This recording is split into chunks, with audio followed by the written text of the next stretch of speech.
Bismillahirrahmanirrahim. Assalamualaikum warahmatullahi wabarakatuh. Alhamdulillahi rabbil alamin. Wassalatu wassalamu ala asyrafil mursalin wa ala alihi wa sahbihi ajma'in. Rabbi shrah li sadri wa yassir li amri wa hlul 'uqdatam min lisani yafqahu qawli. Rabbi zidna ilman wa razaqna fahman.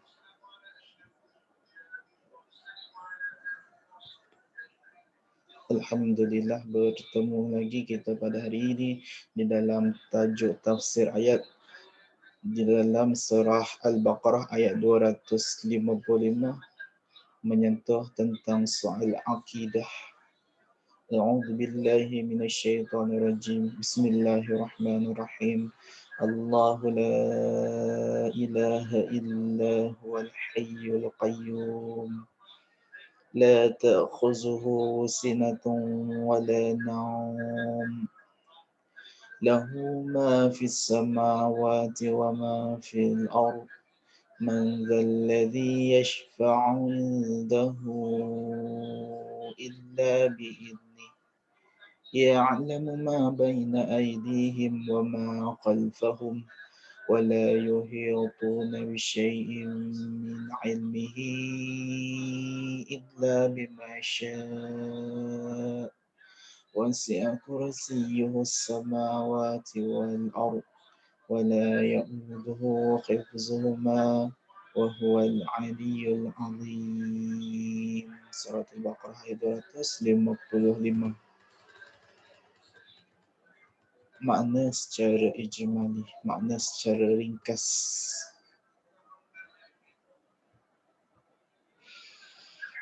Allah tiada Tuhan yang berhak disembah melainkan Dia, yang tetap hidup, yang kekal selama-lamanya, mentadbir sekalian makhluknya dan tidak mengantuk usahkan tidur, yang memiliki segala yang ada di langit dan di bumi. Tiada sesiapa yang dapat memberi syafaah pertolongan di sisinya melainkan dengan izinnya, yang mengetahui apa yang ada di hadapan mereka dan apa yang ada di belakang mereka, sedang mereka tidak mengetahui sesuatu pun dari kandungan ilmu Allah melainkan apa yang Allah kehendaki memberitahu kepadanya. Luasnya ilmu Allah, ilmunya dan kekuasaannya. Luasnya kursi Allah, ilmunya dan kekuasaannya meliputi langit dan bumi, dan tiadalah menjadi keberatan kepada Allah menjaga serta memelihara keduanya. Dan dialah yang maha tinggi darjat kemuliaannya, lagi maha besar kekuasaannya. Alhamdulillah, kita terus kepada inti sari ayat.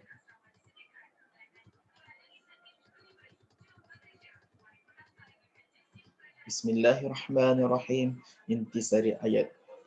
Allahu la ilaha illa huwal hayyul qayyum. Terjemahannya, Allah tidak ada Tuhan yang berhak disembah melainkan Dia yang tetap hidup, yang kekal selama-lamanya, mentadbirkan Dia iaitu sekalian makhluk. Di dalam ayat ini, Allah adalah zat yang maha agung. Kekuasaannya meliputi seluruh alam. Allah tu bersifat maha agung dan berkuasa meliputi seluruh alam, langit dan bumi. Tiada sesuatu yang terjadi melainkan dengan kawalan dan izinnya jua. Sesungguhnya Allah adalah zat yang selayaknya disembah, dipatuhi dan ditaati. Kita tak boleh menyembah selain daripada Allah. Kita tak boleh mengikut perintah selain daripada Allah, kecuali perintah-perintah yang disuruh kita ikut. Apabila Allah menyatakan jangan derhaka kepada ibu bapa, ikut kata ibu bapa selagi tidak menyalahi perintah Allah. Kekuasaan Allah adalah mutlak, tidak terbanding dengan kuasa-kuasa lain. Kerana Allah adalah Khalik, pencipta. Tak ada siapa yang setanding dengan kuasa Allah. Manusia pun tidak berkuasa.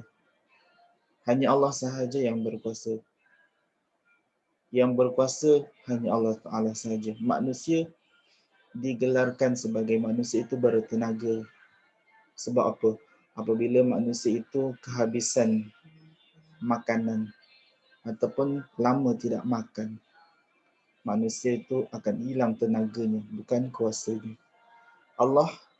Kuasa Allah tidak memerlukan kepada makan, nafas, dan sebagainya. Seterusnya, Allah Subhanahu wa Ta'ala itu bersifat Maha Esa, tidak beranak dan tidak diperanakkan. Tiada sesuatu yang menyerupainya atau berkongsi kuasa dengannya. Kerana semua itu adalah tanda-tanda kelemahan dan mustahil zat pencipta yang Maha Esa. Allah itu sifat Esa. Tak ada anak, tak ada ayah, tak ada suami, tak ada isteri. Allah itu bersifat Maha Esa. Dan Allah itu bukan lelaki, bukan perempuan. Yang mana kalau lelaki perempuan mereka berkahwin. Allah tidak, bukan lelaki. Allah bukan perempuan, bukan anak, bukan ayah. Allah itu Maha Esa. Tidak beranak dan tidak diperanakkan. Tiada sesuatu yang menyerupainya atau berkongsi kuasa dengannya. Kerana semua itu adalah tanda-tanda kelemahan yang mustahil bagi zat pencipta yang Maha Esa. Tidak macam Tuhan orang-orang yang bukan Islam. Tuhan mereka banyak. Ada lebih daripada satu, dua, tiga dan banyak lagi. Kepercayaan tentang keesaan Allah ini merupakan asas kepada akidah mukmin. Akidah kita orang yang beriman. Kita percaya kepada Tuhan yang satu.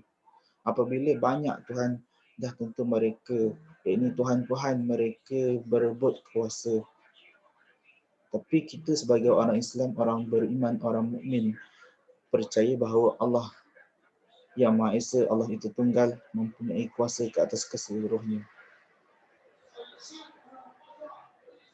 Tiada Tuhan yang layak disembah selain daripada Allah. La ilaha illallah. Ini kalimah ni mesti ramai yang dah hafal. La ilaha illallah. Allah bersifat Al-Hayyu. Zat Allah kekal selama-lamanya. Allah hidup tanpa memerlukan nyawa. Allah Al-Hayyu hidup tanpa memerlukan nyawa. Tidak mempunyai permulaan. Hidup Allah tu tidak mempunyai permulaan, bukan macam manusia lahir daripada perut ibu, tidak diakhiri dengan kesudahan atau mati. Allah tidak binasa.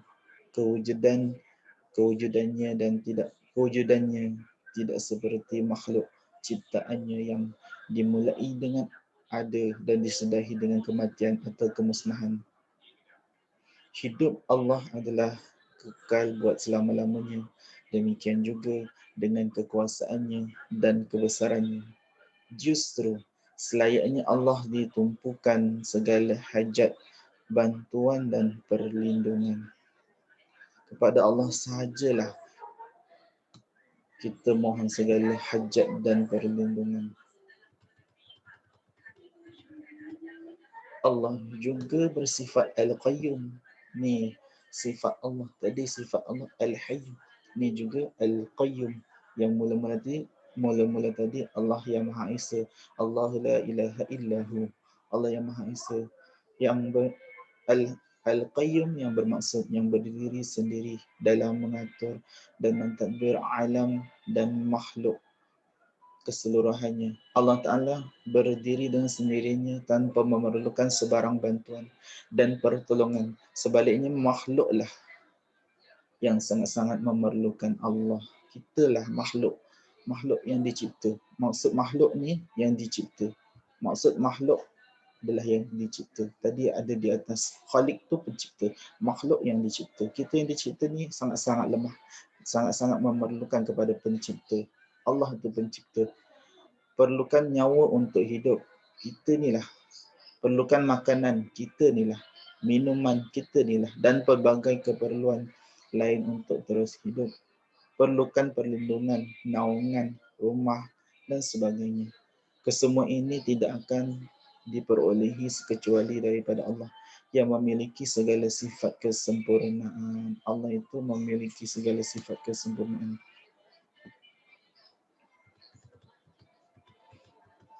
أعوذ بالله من الشيطان الرجيم لا تأخذه سنة ولا نوم لا تأخذه سنة ولا نوم.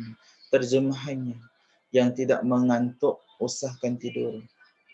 Allah itu tidak mengantuk dan juga tidak tidur. Sesungguhnya Allah itu sekali-kali tidak mengantuk dan tidak tidur. Allah itu sentiasa jaga, sedar dan mengetahui semua perkara. Mengantuk dan tidur adalah sifat makhluk khasnya manusia.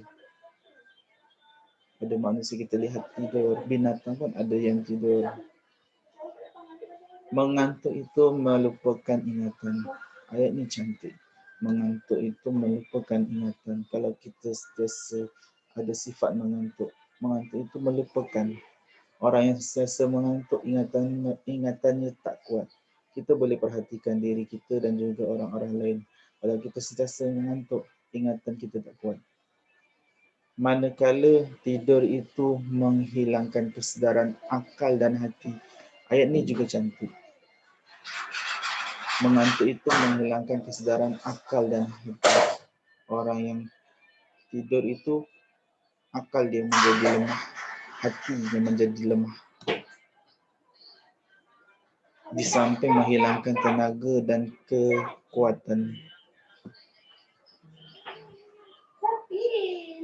Bagi Allah, sifat-sifat tersebut adalah mustahil kerana sifat tersebut melambangkan kelemahan dan kekurangan. Kalau Allah Ta'ala itu tidur, Allah Ta'ala itu leka, lalai, tak nampak apa yang dilakukan oleh hamba-hambanya.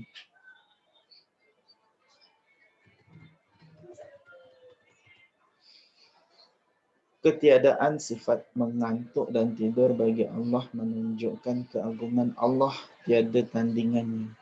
Ini bermakna bahawa apa jua permohonan, perkataan dan perbuatan manusia tidak terlepas daripada pengawasan dan pengetahuan Allah. Inilah sifat Allah tidak mengantuk. Jadi Allah tidak terlepas daripada mengawas dan mengetahui apa yang manusia buat. Setiap perbuatan manusia Allah tahu. Bahkan setiap helaian daun yang gugur ke atas muka bumi di dalam pengetahuan, di dalam kekuasaan dan di dalam kehendak Allah. Semuanya didengar, dilihat dan diketahui dengan sejelas-jelasnya. Lantaran itu, manusia tidak ada peluang untuk melepaskan diri. Tak ada siapa yang boleh lepaskan diri dari menerima balasan azab Allah di akhirat jika mereka melakukan dosa dan maksiat. Tak ada siapa yang boleh lari daripada Allah Subhanahu wa taala. Demikian juga jika mereka taat melakukan perintah Allah. Kalau mereka taat melakukan perintah Allah dan suruhan Allah. A'udzu billahi minasyaitonir rajim. Lahu ma fis samawati wa ma fil ardh. Terjemahannya, kepunyaan apa yang ada, kepunyaannya apa yang ada di langit dan di bumi.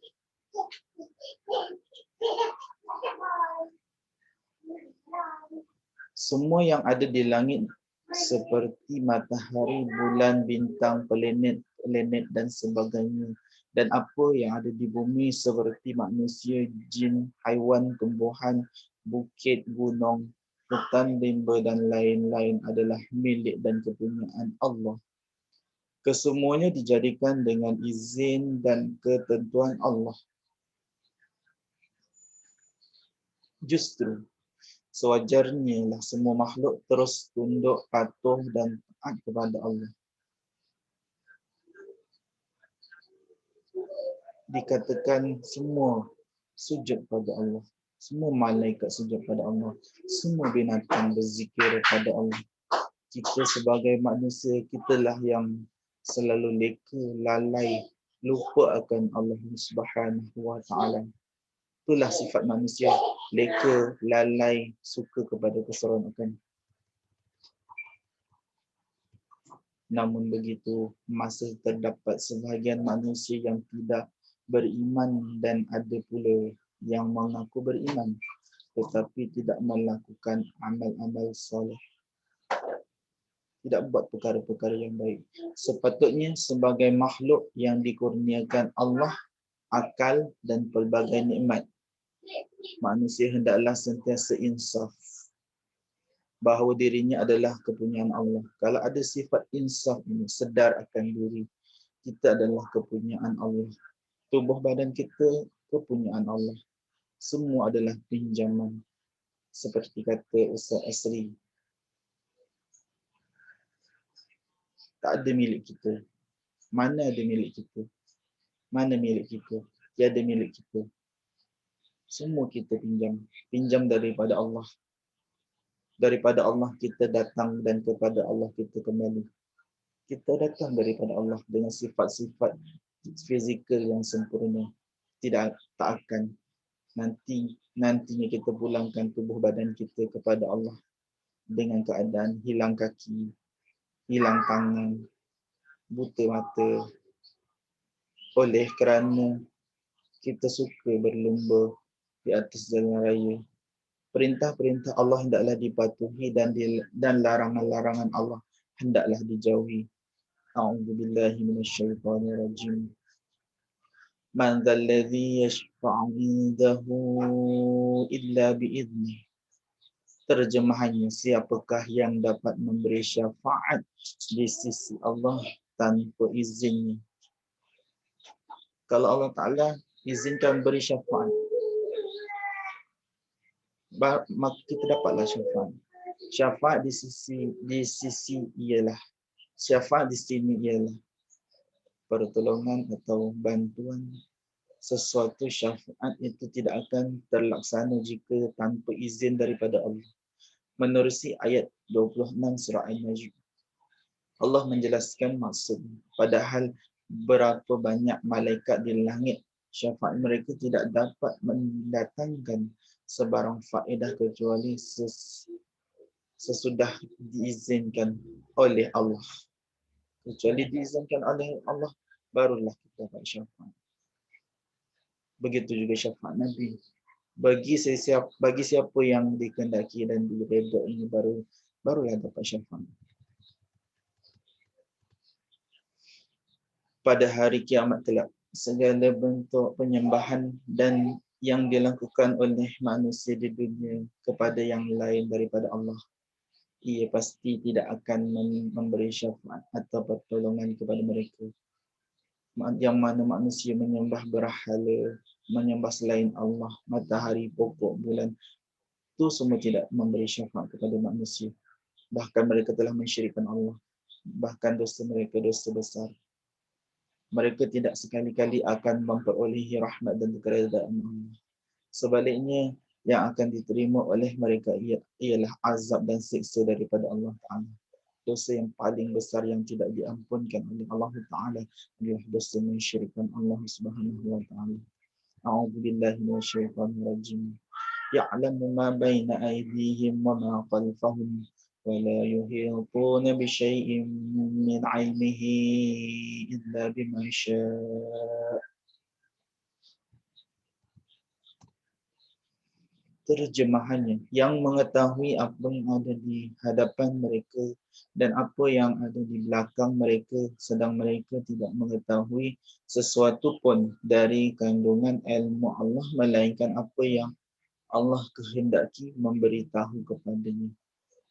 Semua yang ada di dalam Al-Quran itu maknanya Allah hendak memberitahu kita tentang ilmu Allah.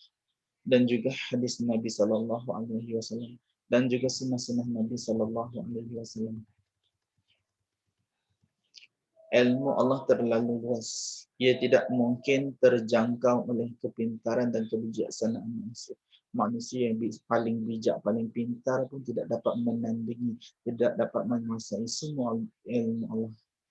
Walaupun Walaupun ia melibatkan gabungan manusia yang ramai, ramai orang pintar, ramai orang bijak, tidak dapat menandingi ilmu Allah. Sifat kesempurnaan Allah itu meliputi ilmunya yang tidak dapat difikirkan oleh akal kerana keterbatasan ilmu dan akal insan. Akal manusia ini terbatas. Akal memerlukan kepada otak. Manusia bila tidak ada akal, manusia itu dipanggil orang gila. Ada otak belum tentu manusia itu berakal. Akal memerlukan kepada makanan-makanan yang sihat. Akal boleh jadi lemah mati bila orang tu selalu tidur. Allah mengetahui hal yang akan berlaku, yang telah berlaku, yang sedang berlaku. Itu dalam ilmu Allah. Sama ada yang buruk atau yang baik, yang nyata atau tersembunyi, yang sedikit atau yang banyak, semuanya jelas dalam ilmu Allah. Kita pun tak tahu apa nasib kita akan datang. Itulah sebab Allah melarang. Itulah sebab Allah melarang ilmu menilik nasib. Kita tak payah tahu apa nasib kita akan datang. Menilik nasib itu mengatasi kerja Allah. Kita dilarang menilik nasib. Dan kita juga dah banyak lupa kejadian-kejadian yang lepas ketika kita kecil. Malahan ilmu Allah meliputi semua makhluk. Semua makhluk tu yang apa yang ada di langit dan di bumi. Termasuklah rahsia-rahsia diri manusia, tumbuh-tumbuhan, haiwan, cakrawala, lautan, daratan dan sebagainya. Firman Allah Ta'ala, A'udzubillahi minasyaitonirrajim. Qul law kana al-bahru midadan li kalimati rabbi lanafidal bahru qabla an tanfada kalimatu rabbi walau ji'na bimithlihi madada. Surah Al-Kahfi ayat 109. Terjemahannya, katakanlah wahai Muhammad, kalau lautan itu umpama dakwat untuk mencatatkan kalimah-kalimah Tuhanku, nescaya keringlah lautan sebelum habis kalimah-kalimah Tuhanku. Saya ulang, nescaya keringlah lautan sebelum habis kalimah-kalimah Tuhanku. Dan sekalipun kami datangkan air sebanyak itu lagi, belum tentu. Kalau Allah Ta'ala datangkan air sebanyak lautan lagi sekali ganda, belum tentu akan habis kalimah-kalimah Allah untuk menulis gunakan air lautan yang berbentuk dakwat tadi. Sedikit info, Suratul Kahfi ini surah yang paling baik dibaca pada hari Jumaat, hari semalam. Hakikatnya ilmu Allah itu maha luas dan maha sempurna. Ilmu yang ada pada insan terlalu sedikit dan bersifat fana. Fana ni maksudnya binasa. Ilmu yang ada pada manusia itu bersifat akan binasa. Manusia itu berlupa. Manusia satu hari akan tua. Manusia bila makanan tak elok akan melemahkan akal. Namun begitu, walaupun sedikit, ilmu yang ada pada manusia hendaklah digunakan untuk faedah dirinya, keluarganya, masyarakatnya, negaranya dan agamanya. Ilmu yang diberi oleh Allah hendaklah disyukuri, ditambah dan dapat memimpin manusia ke arah keredaan Allah. A'udzubillahi minasyaitonirrajim. Wasi'a kursiyyuhu as-samawati wal ardh wa la ya'uduhu hifzuhuma wa huwal 'aliyyul 'azim. Terjemahannya, luasnya kursi Allah, iaitu ilmunya dan kekuasaannya, meliputi langit dan bumi, dan tiadalah menjadi keberatan kepada Allah menjaga serta memelihara keduanya, iaitu langit dan bumi. Dan dialah yang maha tinggi lagi maha besar.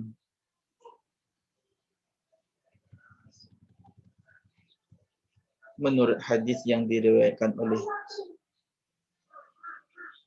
Mardawiyah Abu Dzar radhiyallahu anhu bertanya kepada Nabi sallallahu alaihi wasallam tentang kursi, maka dijawab oleh Nabi sallallahu alaihi wasallam, maksudnya, demi Allah yang jiwaku dengan di tangannya, dialah tujuh, tiadalah tujuh petala langit, tiadalah tujuh petala langit dan bumi dapat dibandingkan dengan kursi Allah, melainkan ia bagaikan pergelangan yang dibuang di tengah hutan yang luas, dan kelebihan arash atas kursi bagaikan kelebihan hutan atas pergelangan itu. Kalau ibarat seperti gelang dibuang di dalam hutan yang amat luas, susah untuk dicari. Ilmu Allah itu, kekuasaan Allah itu ibarat hutan yang amat luas berbanding dengan pergelangan yang sedikit. Di penghujung ayat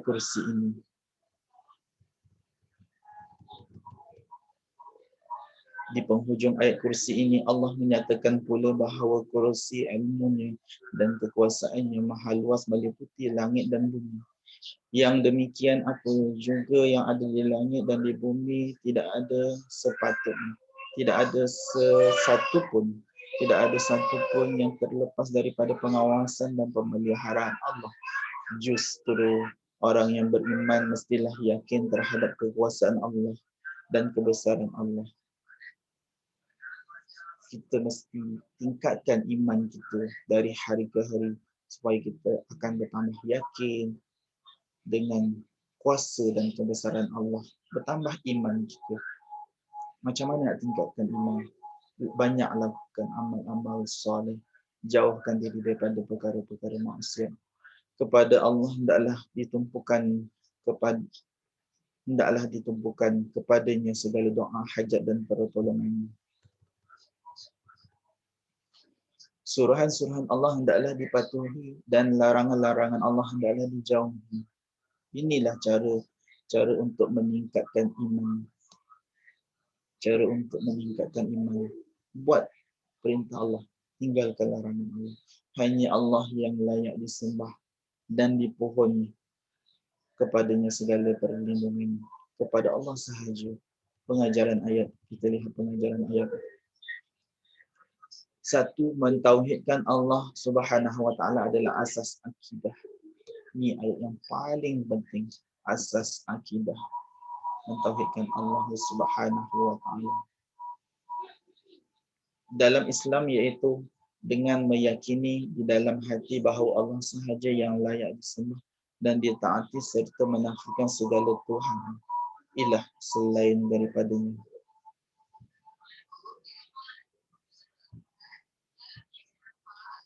Yang kedua, kita wajib meyakini bahawa Allah memiliki segala sifat kesempurnaan yang layak pada zatnya yang maha agung dan mensucikan dari segala sifat kekurangan dan mustahil. Kita kena meyakini Allah itu maha sempurna, mensucikan Allah daripada perkara-perkara yang mustahil baginya.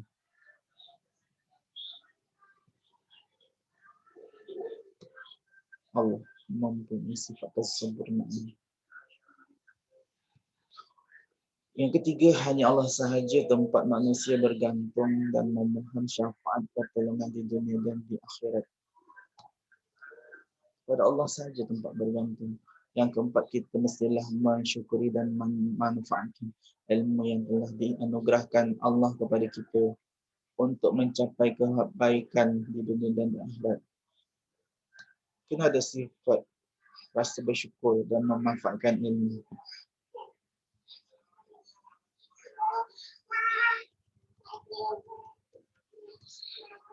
Yang kelima, ayat kursi mengandungi pelbagai rahsia dan fadilat yang boleh digunakan untuk mengatasi, merawat dan mengelakkan diri daripada gangguan iblis dan syaitan. Ini ayat ni. Rahsia dan fadilat boleh digunakan. Yang keenam, meneliti, mengkaji dan memikirkan sesuatu yang dicipta oleh Allah akan menambah keimanan.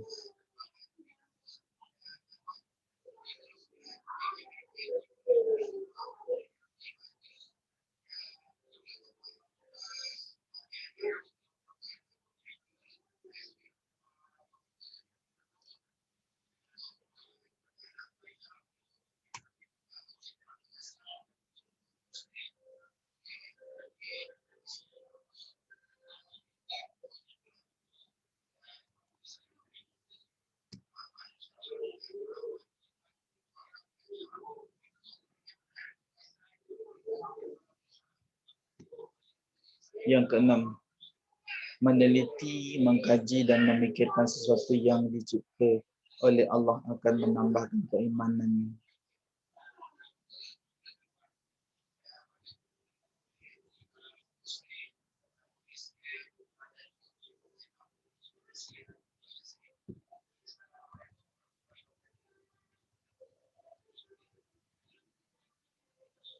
Keimanan kepada Nabi sallallahu alaihi wasallam terhadap kebesaran, kekuasaan dan keagungan Allah.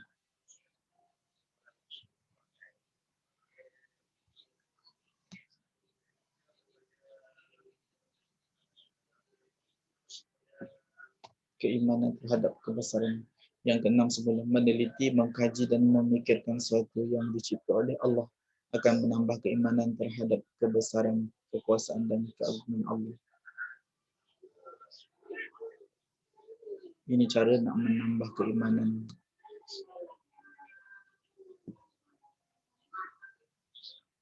Penghayatan sedikit. Sentiasa percaya dengan penuh yakin bahawa Allah itu maha berkuasa, maha memelihara dan maha sempurna. Sentiasa membaca ayat kursi untuk dijadikan sebagai amalan harian. Kerap memohon bantuan, pertolongan dan doa kepada Allah. Sekian. Assalamualaikum warahmatullahi ta'ala wabarakatuh. Sebentar lagi insyaAllah saya akan bagi link untuk soalan kuis.